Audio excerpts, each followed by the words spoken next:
BJP లంకల దీపక్ రెడ్డి గారు నిల్చున్నారు కదా, జూబ్లీస్ కాన్స్టిట్యూన్సీ గెలిచే అవకాశం ఉంది. ఆయన గెలుస్తున్నాం, దీపక్ రెడ్డి గెలుస్తాడు. కాంగ్రెస్ పార్టీ ఓడిపోతుంది.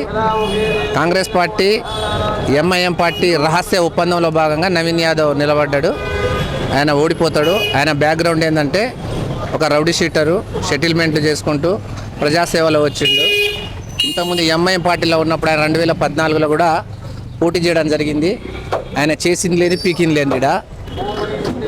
అలాంటి వ్యక్తికి కాంగ్రెస్ పార్టీ టికెట్ ఇచ్చింది.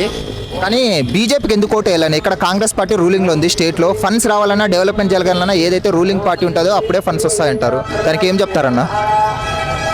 రూలింగ్ పార్టీ ఉండడం వల్ల ఫండ్స్ రావాలి తప్పుడు. ఒక ఎమ్మెల్యేకు ఏ ఫండ్స్ రావాలనేది 119 ఎమ్మెల్యేలకు ఏ ఫండ్స్ వస్తుందో ఆ ఎమ్మెల్యే కూడా ఇక్కడ ఫండ్స్ వస్తుంది. ఇక్కడ అదంతా కూడా అసత్య ఆరోపణలు.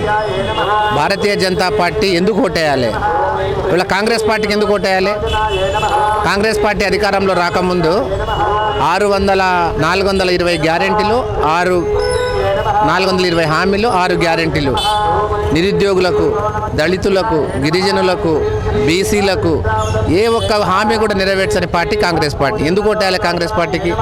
10 సంవత్సరాలు పరిపాలించిన టీఆర్ఎస్ పార్టీ ఒక్క రోడ్డు కూడా వేయలేకపోయింది, ఒక డబుల్ బెడ్రూమ్ కూడా ఇవ్వలేకపోయింది, ఒక డ్రైనేజ్ సమస్య కూడా పరిష్కరించలేకపోయింది, ఒక్కరికి కూడా పింఛన్ ఇవ్వలేకపోయింది, ఒక్కరికి కూడా ఏం లేకపోయింది. ఎందుకు ఓటేయాలి మరి కాంగ్రెస్ పార్టీకి, టీఆర్ఎస్ పార్టీకి?